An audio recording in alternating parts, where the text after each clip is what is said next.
Hi there, everyone, and welcome to another episode of Travel and Sip. This is episode 11, and I'm joined for the 11th time by my good friend Ingrid. How are you going there, Ingrid?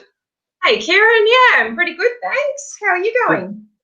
Look, just excellent. It's been a couple of weeks since we last chatted, so just been chomping at the bit because it's a great little place I say, a great place that we're going to. Maybe not so little, I would say. Put us out of our misery, Ingrid, and let everyone know where we're off to today. We are off to the Big Apple, New York City. Woohoo, woohoo. So look, I've got a little map here because New York is New York, New York, isn't it? So Is when we're talking about New York City here, it's in the state of New York, and New York City is made up of these five boroughs. So I've been to a couple of these. I flew out of LaGuardia Airport there in Queens one time, and took a little trip over to Brooklyn. But most of the time was in Manhattan. What about yourself, Ingrid?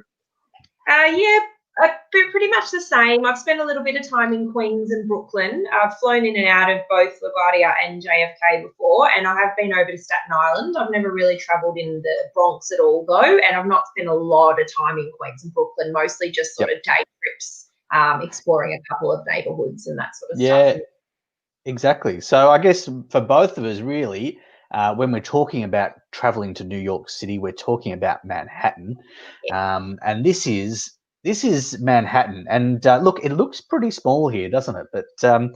But I tell you what, I reckon I was there for a couple of weekends back in 2017, and I think on the Saturday, on both times, I reckon I walked 20 kilometers easy around the city. It's huge, isn't it? Oh yeah, it absolutely is, and it's a great city for walking in as well. I mean, Oh, you've definitely got absolutely. to have some comfy shoes on Yeah. if you want to get around it and do some good walking. But it's fabulous. It's a fantastic city to be able to walk around and see. Yeah, for sure, and so much character. I think first of all, it's important to talk about the kind of the way that New Yorkers talk about New York. It's uptown, it's midtown, it's downtown. And certainly if anyone's a Billy Joel fan, they'll know of uptown and downtown, won't they? But where I guess what's your experience of each of those kind of three areas, Ingrid?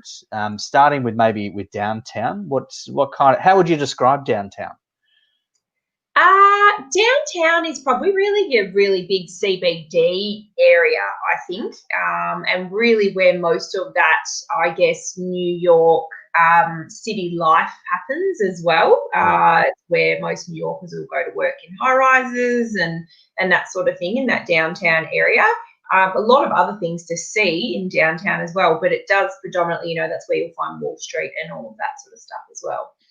Yeah, So, so it's a sort of financial area too, and mm, and here is a mm, little this is one I took, Ingrid, which was looking at the downtown area from the Empire State Building there, and as you can see, like those skyscrapers really start to take shape as you get to that pointy end into the mm. financial district, and leading up to that is all these is kind of the downtown.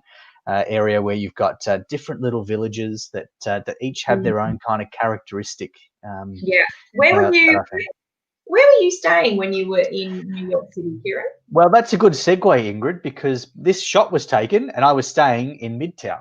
Um, and, Ah. and Midtown would probably be, I guess almost the heartbeat, I think, of the city. Mm. It's the really busy part. If you like crowds, if you're into your shopping, your theatre district, all that sort of stuff, it's all happening Midtown. And probably the place that represents that the best is Times Square there, where it never Yes. the place never sleeps, and this is it. Did you go into Midtown much yourself? Yeah, yes, spent a fair bit of time in Midtown. I saw a number of theatre shows there, shopping and that sort of thing. I mean, and there's a ton of tourists. I mean, Midtown is probably where you see the biggest crowds of tourists, I would say, Oh yeah, um, around that Midtown area for sure. and probably a good place to get a drink, and that just leads me to I guess our other topic. We obviously talk travel here, but the other important question we haven't yet asked is what are you drinking today, Ingrid? Yes, well, of course, we had to come up with something that was quintessential New York. And I think for both of us, we sort of immediately went to cocktails. We've seen plenty of television and movies over the years where various different people, Sex and the City, the famous Cosmo. And I actually chose a cocktail today that I have loved for many years and had no idea until I started doing my research that it's actually from New York City, started in the 1940s, and it is a Moscow Mule. Right. So traditionally, a Moscow Mule would be served in a copper cup. Yes. It is essentially vodka with ginger beer and lime on the rocks.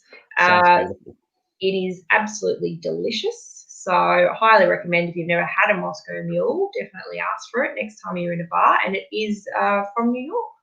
There you go. Well, look, I took my inspiration, Ingrid, from binge watching Mad Men. Obviously, Mad Men set there in Madison Avenue, the advertising capital of the world. And our friends there in Mad Men would often drink old fashions, and that's what I've got for today. Very good. Old fashioned, a good way if you've got some. I'm not a big. I like whiskey, but not really bourbon so much. But I find it old fashioned. You got a little bit of bitters in there, some sugar, a bit of orange peel. It's just seasoned nicely, and a great refreshing drink, and a good way to drink some bourbon. So cheers to you, Ingrid. Absolutely. So look, my time was spent there in Midtown a lot of the time. And what about yourself, Ingrid? Where were you sort of staying based? Actually, yeah. So I was there I've been a few times actually. But really, I guess my two holiday trips were actually quite a long time ago now. So I was there in 2009 the first time, and I stayed in Harlem, actually, just on the border of the Upper West Side in Harlem. Yep. And then the second time I went into at the end of 2011, started 2012. So I spent Christmas, New Year's in New York City, and spent a full month there actually that time. So the first time when I was there for a week, and the second time I was there for a month. And I stayed on the Upper East Side the whole time. That time. So I spent a lot of time on that Upper East, in that Upper East area. And I guess that that part of town, uptown, is really the dominating feature of that is Central Park, isn't it? Yeah. Did you spend much time in Central Park? This is one of your ones there. I'm guessing from your autumn trip or your fall trip. Yeah, my first trip, yes, that shot was. So obviously a bit more greenery around than what there was when I was there in winter. But yeah, coming into summer, the first time I was there was in May. So great time of year actually. We were lucky, we had beautiful weather and beautiful blue skies and quite reasonably warm as well, which was nice, without being, overly hot. So yeah, and spent a lot of time in Central Park then. The second time I was there, I still spent time in Central Park, but probably in shorter bursts because you're not outside as much when it's sort of, less than 5 degrees every day. So I think that might have been the attire there on that trip, was it, Ingrid? Correct.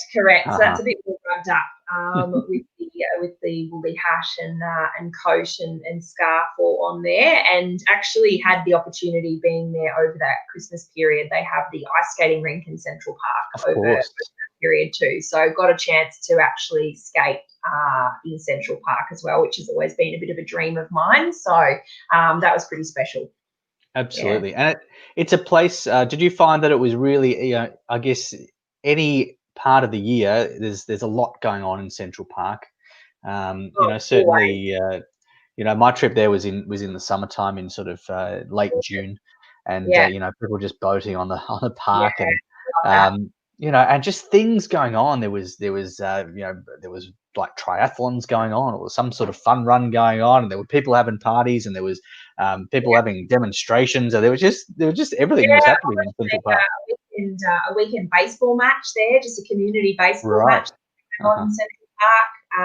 Watched that one time when I was there. So yeah, it's fantastic. It's a great place where you see just as many locals as what there are tourists, really. So you sort of, whilst there's a lot of tourists around, you still really feel like you're in that heartbeat of New York City and seeing what the New Yorkers do as well. How they utilize their amazing green space in the middle of the city. So. And when you were there in winter, Ingrid, tell me, did it feel like you were in Home Alone? Home Alone 2? Maybe a little bit. that sort of Christmas time. But you know what? And the reason I asked that is that one of my uh, thoughts when I was in New York was just how familiar everything was. I'd sort of it felt Yeah, like you'd seen this all before. You've got I think you've got a good one here of just sort of some of the traffic, the yellow taxis, that sort of stuff. You're in there.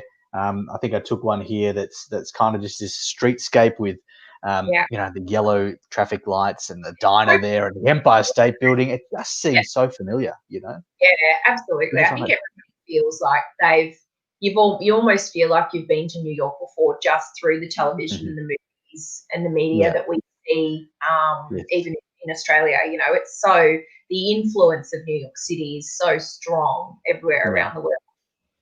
Absolutely. Grand Central Station, 42nd Street and Broadway, Yeah, all these sort of places, yeah, Tribeca, yeah. everything's so familiar. Mm. Um, so that was a great little place. And I guess the other thing that's probably familiar to us is some of the food. So, but tell me, Ingrid, what was your favorite thing to eat in New York City? Oh, look, it'd probably have to be, trying that New York pizza. I think it's, it's a pretty close toss up. There you go. Uh-huh. Absolutely gigantic. That slices in New York by the Yeah. slice. Generally, that's how you buy it. So you can just walk into pretty much there's a pizza shop on every corner, it seems, Oh and yeah. buy a giant slice of pizza. So tried a fair bit of pizza. That was on my first trip, actually, that one. And the Yeah. other one was probably a New York baked cheesecake is something that was Ooh, of course.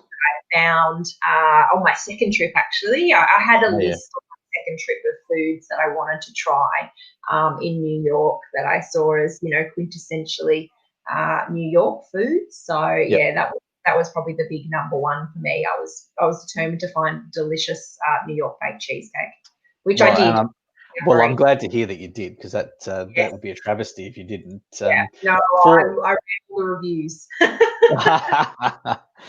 Well, look, for me, there was a few things. I like the deli kind of style, so I went searching things like this pastrami sandwich, which Yeah, really is just like the bread was insignificant. I think in this it was just pastrami. It was very interesting, but delicious. And in the bottom there, I've got a few different things. So the one bottom left was matzo ball soup, or also yes, known as Jewish penicillin. I'm told. So this was a lovely chicken soup with a dumpling in there, and that was very hearty. Burgers, just love burgers in the States, yeah. and had some great burgers there. And the other one was breakfast with a bagel. I think that's Absolutely. something else that's quintessentially New York, with your smear of cream cheese or whatever you like on it. But Correct. Definitely was a staple for me when we were in New York for a month. It was bagels. Bagels for breakfast almost every morning, I think, which probably wasn't great for the waistline. Now that it's yeah, probably why I put on a fair bit of weight over a month in New York in winter as well. well, But you just take it with you. That's how it goes. And tell me, what was your favorite bagel topping? oh, What I would you actually have? cream cheese lover when it comes Yeah, to bagels, keep it and I simple. love a cinnamon and raisin bagel. That's Ooh, probably yum. delicious. Just with a bit of butter. No, I Yeah. like cream cheese on it. It's delicious. Oh, on the cinnamon one. Yeah, Oh, I see. Okay, okay. Well, that's interesting. I'll have to try that. yeah, I didn't. I never tried that one, but yeah, I did actually try that kind of bagel, but just with a little bit of butter. But that was my thing. So I'll have to take your advice on that next one. yeah, That'd be yeah. good. Mm, And I always find it's some places it's difficult to know where to go to eat, but I found in New York, like you could just it was pretty easy. You try hot dogs. You got New York hot dogs on yeah, the street corners. They're only little things. Like that's probably one thing that surprised me was just they're kind of bite-sized hot dogs, but you have it with all the toppings with your sauerkraut and your mustard and your sauce, and it's just a beautiful beautiful meal. yeah, But love the food in New York. Have to agree with you there. So look, definitely. I guess the other thing, obviously, besides eating, is getting out there and seeing a little bit of New York. So, what would you recommend as some great things to do I'm going to start you off. I'm going to give you a hint. There's a little lady that stands in front of Manhattan there, and I've seen that you found one of the best ways and the cheapest ways to see her, which was the Staten Island Ferry. Staten Island Ferry, yeah, it goes straight past her. I didn't actually share a photo of the lovely lady, the Statue of Liberty, but I think everybody knows what she looks like. I would think so. Yes, but the Staten Island Ferry is a famous way to get a good close-up look at her for free. So without having to actually go out to the island itself. So yeah, you can just take the Staten Island Ferry, obviously end up in Staten Island. You can just go there and back on the ferry if you want, but Staten Island is actually a great place to explore as well. And I really enjoyed a few hours actually out and exploring Staten Island itself as well. So if you've got some time, obviously depends on, how long you're in New York City for, because it is a huge place. Yes. And that's why I found the first time I went, when we were there for a week, it just wasn't long enough, and that was why I made the decision 2 years later, doing a longer trip to be able to stay there for a month and actually really take it all in. So and I guess as you mentioned, it's a place that's great to walk around as well, and one of the great places to walk is across the Brooklyn Bridge, which just gives you phenomenal views of the city, doesn't it? As you kind of walk back towards the city from Brooklyn. Yeah, it's amazing. It's fantastic. Oh, there I am as well. So we've got one. The first photo was yours, and then we've got me posing again. Yeah, really as well. Rugged up. Yeah, on that day, it must have been extra cold. There you go. But it looked like it's still phenomenal weather. I was there in summer, and it almost got oppressive, the heat, because you're sort of in this big concrete jungle, and it was like 35 degrees or something like that. Yeah. It was it really got hot. But that's, I guess, one of the things about New York is you do get the really range of temperatures.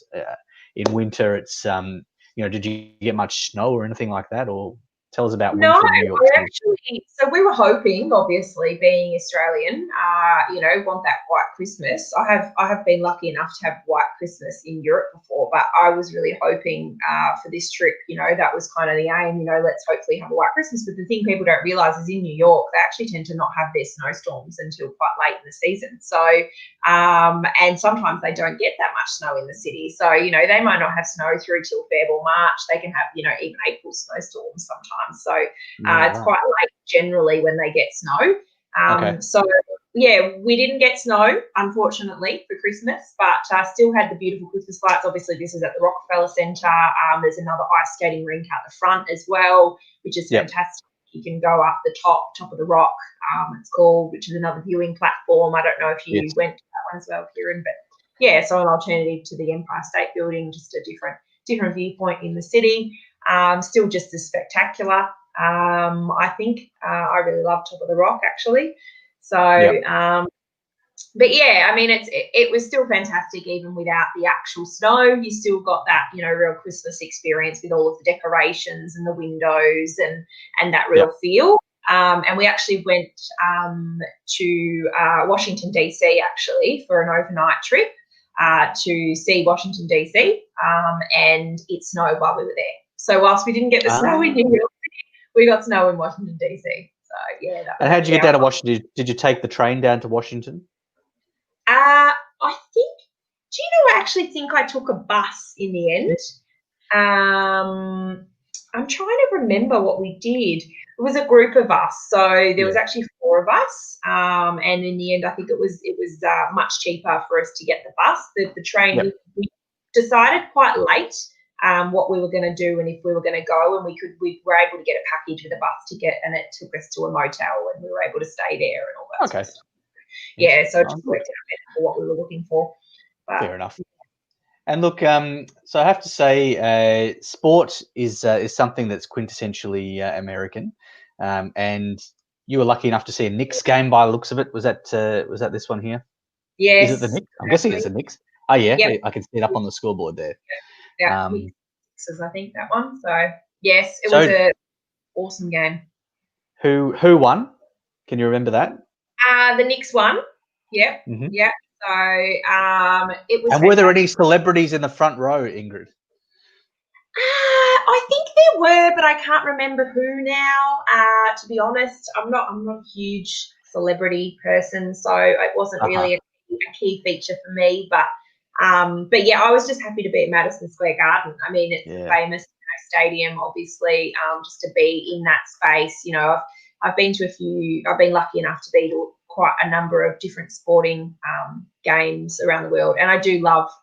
I love basketball. I'm a basketball player myself a long time ago, so so I do enjoy a couple of NBA games if I'm in that area of the world. So. Yeah, absolutely. And look, I guess apart from sport, one of the things I like about New York is, sorry? I just said, did you get along to any sports games at all? Not in New York. I did on that trip. I also went to Chicago and got to see a Cubs game, which was great. But yeah, you've got to do something, don't you? So now look, my trip in New York, I spent a lot of time at the Natural History Museum, which is this one here. Because as much as I love sport, I also love dinosaurs, and there were a heap of dinosaurs to be seen there. You felt like you're in Night at the Museum, going to the Natural History Museum. And also it's fun to, they've got different rooms with, different parts of the world. And it's always fun to find the Australian stuff in there. And I can't remember what they had, but I think there was something on Oceania anyway, which would have been interesting. I love it. Yeah, it's great. So it's just located next to Central Park. And a great place to get along. I think it's one of those it's such a great collection that they've got in there that, it's on the must-dos, I think, is the Natural History Museum. And one I saw that you sort of brought through was this one here, the Met Cloisters. Tell us about that, Ingrid. I don't know much about this one. Yeah, so I thought I would bring this one up because it's obviously, a lot of people would know, MoMA and the Met and Guggenheim and some of the famous, art sort of museums in the city. But a lot of people don't know about the Met Cloisters. So it's a branch of the Metropolitan. It's an art museum, but it's based in it's a medieval art museum, and it's based in this old French, beautiful French-looking cloisters out in the upper part of, so it's north of Manhattan, just north of Manhattan, in Wood, right on the Hudson River.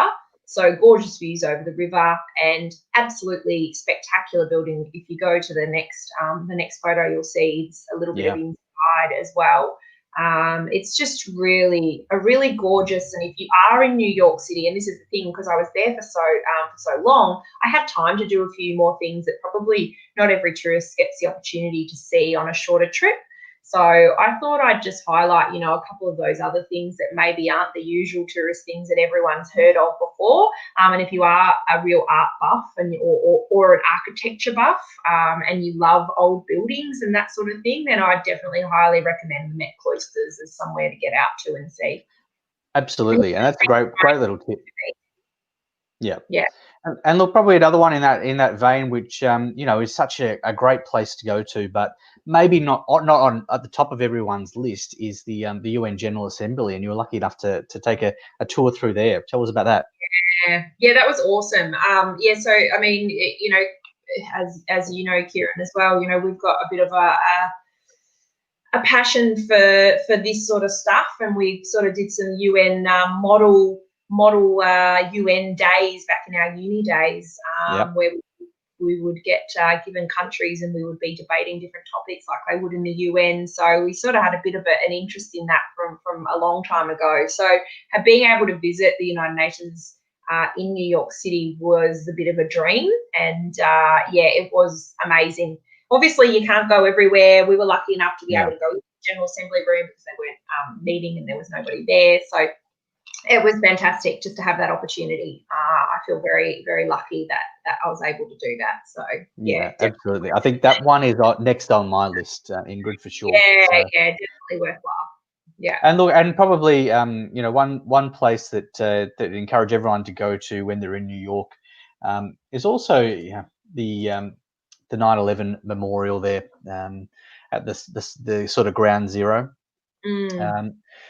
I don't know about you, but certainly for me, it was kind of, I didn't really know what to think or feel when you're there. It's kind of it's an interesting place. So much history, and the memorial itself. I mean, I think it's the perfect memorial. It's somber, and it's got great gravity to it. And I think it does justice to kind of the atrocities, I guess, that happened on that site. What was your Yeah. take? Yeah, I completely agree, Kieran. I mean, I think it's a somber experience, and obviously very sobering to actually be there. And for New Yorkers, that's a huge, you talk to any New Yorker and it's a devastating day in their history, and they still really struggle with it as well, and understandably, with so many lives lost. And having that happen, so many New Yorkers saw it happen, they watched it happen, they were, they knew someone who was killed or whatever it may be. So I think, yeah, as you said, it's a really fitting memorial. It's eerily beautiful, is what I would say. Absolutely, Yeah. absolutely. And look, and I think these are just some of the things that are to see and do in New York. There's a whole heap of things. It's a place where you've said yourself that a couple of weeks is not enough. You could do this on multiple trips, weeks, and spend a few months in New York and not see half of it. It's a place where Absolutely. there's heaps going And on. if you love like TV and movies and all that sort of stuff, there's so many different places you can visit that were the set of this or where they went for that or whatever. I mean, everybody's got their little favourite show of places. They want to go to the cafe where this was set or the pub where they did that. In different TV and movies. So I mean, you can do all of that as well. So it's got something for everybody. Absolutely. So look, I think next time you're there, Ingrid, what would be top of your list to go and see and do? Something you didn't get to do in your last couple of trips. Yeah, I'd love to spend some more time in Brooklyn, actually. I'd love to spend some more time there and also more time down in like Greenwich Village and the Lower East Side and those sort of areas. I really liked some of those areas. I'm a big, I love not just, the takeaway foods and things that we talked about today, but I really love some beautiful, upmarket restaurants and that sort of stuff. And those areas have great, fantastic little local restaurants that have beautiful food. And there's so many Michelin star restaurants in New York City as well, and I'd love to be able to explore some of those. And there's some great ones in those areas, so that's what I'd love to do more of next time I go. Yeah, for sure. What about you, Kieran? Yeah, look, for me, I think I think there's so much to do in Manhattan still. On the next trip, I think that's definitely the place to stay. I don't know if I'd head out into the boroughs just at this stage, but I went to Broadway once. I'd like to go to a few more shows on Broadway. Do a little bit more of that, and like you, probably explore those villages in the downtown area a little bit more. I think my experience last time was just walking through them, taking it all in, all that sort of stuff, and they just seem like cool little places and places that had such unique identities from each other, and just little kind of pockets that you can go and explore and find something new, whether it's the cuisine or whatever's going on down there. I think that's probably where I'd head first of all. Absolutely. Yeah. Good. Well, until then, drink well and travel often. Absolutely, Ingrid. We'll see you next time. See you next time.